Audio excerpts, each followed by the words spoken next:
Arrume-se comigo enquanto eu explico como eu conheci meu namorado da Lituânia. Na verdade, eu só vou chapar meu cabelo, mas enquanto isso eu vou contar pra vocês toda essa história. Tudo começou no Rio de Janeiro, né, gente? Como todo mundo sabe, lá no Rio de Janeiro é assim, ó, de gringo. E eu fui pra lá no Ano Novo, passar o Ano Novo no Rio de Janeiro, em Copacabana, né, o sonho de toda mulher.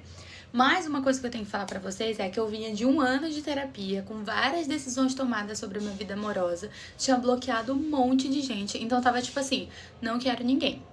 Não quero ninguém assim, naquelas, né, porque eu queria, mas assim, tipo, eu tava me controlando. Cheguei no Rio de Janeiro e baixei logo o Bumble, né? Que pra quem não sabe é tipo um Tinder, só que melhor.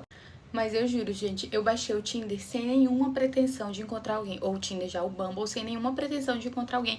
Eu só queria, tipo, passar o tempo, conversar. Aí, gente, acho que eu baixei o Tinder no dia 28 por aí. E no mesmo dia a gente já deu match. Mas como eu falei pra vocês, eu tava, tipo assim, numa fase mais ou menos, sabe? Eu tava querendo, mas ao mesmo tempo tava querendo. Então meio que não dei muita bola pra ele. E também porque era ano novo, tipo assim, sabe? Não dava pra ficar conversando no Bumble o tempo inteiro.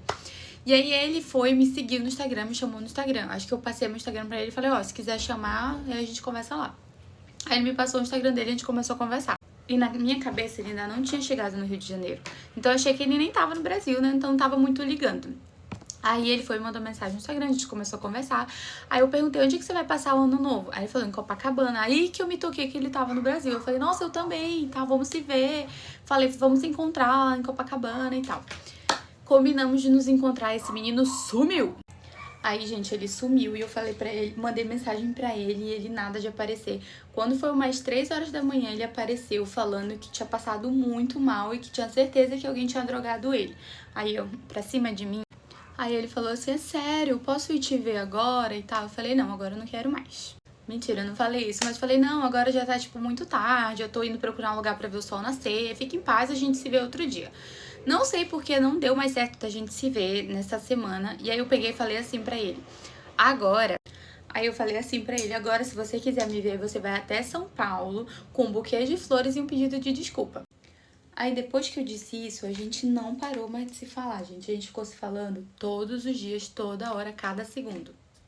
E aí a gente foi se apegando, tipo assim, conversa toda hora. Aí eu fui embora do Rio, voltei pra São Paulo e logo depois fui passar o resto das minhas férias em Angra dos Reis. E aí isso a gente marcando de se ver de novo, só que tipo assim, na minha cabeça a gente não ia se ver nunca mais. Na verdade a gente nem tinha se visto e nem íamos nos ver. Só que aí, gente, a gente tava muito assim, já muito conversando toda hora. E aí ele tinha uma viagem marcada pra Buenos Aires e depois ele ia pro Chile. E aí, quando ele chegou em Buenos Aires, a gente já tava, tipo assim, muito intenso as nossas conversas, sabe? Tipo, bom dia, boa tarde, boa noite, todo o tempo. E aí ele pegou e falou assim, não vou mais pro Chile, vou pra São Paulo. Gente, nessa hora que ele falou isso, parece que meu coração faltou sair pela boca, porque nesse momento eu tinha certeza que ele era meu namorado. Aí começamos a contagem de dias pra ele vir pra São Paulo, gente. Juro, eu acho que quando ele decidiu vir pra São Paulo, a gente já tava conversando muito. Mas quando de verdade ele decidiu, parece que a gente foi pra um outro nível de conversa. Porque naquele momento, tanto ele quanto eu, a gente começou a ter certeza um sobre o outro. Não, a gente precisa se ver, isso realmente tá acontecendo, eu realmente tô gostando de você. Isso só por conversa, a gente já não tinha se visto. E a gente precisa se ver e tal, aí vamos fazer isso acontecer. E aí, finalmente, ele veio pra São Paulo. Gente, na primeira vez que a gente se viu, ele tava com um buquê de flores, coisa mais linda, do jeito que eu tinha imaginado. E aí eu lembro que eu só lembrei do que eu tinha falado. Se você quiser me ver, você aparece na minha casa com um buquê de flores e um pedido de desculpa. E foi literalmente o que aconteceu. Ele veio de Buenos Aires só pra me ver. E eu já tava, tipo assim, muito apaixonada e foi... Gente, foi amor à primeira vista.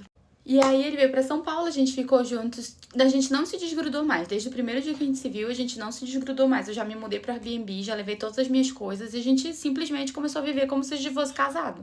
E aí a gente decidiu viajar, a gente foi pra Ilha Bela e foi onde aconteceu o pedido de namoro. E aí eu vou trazer pra vocês no próximo vídeo.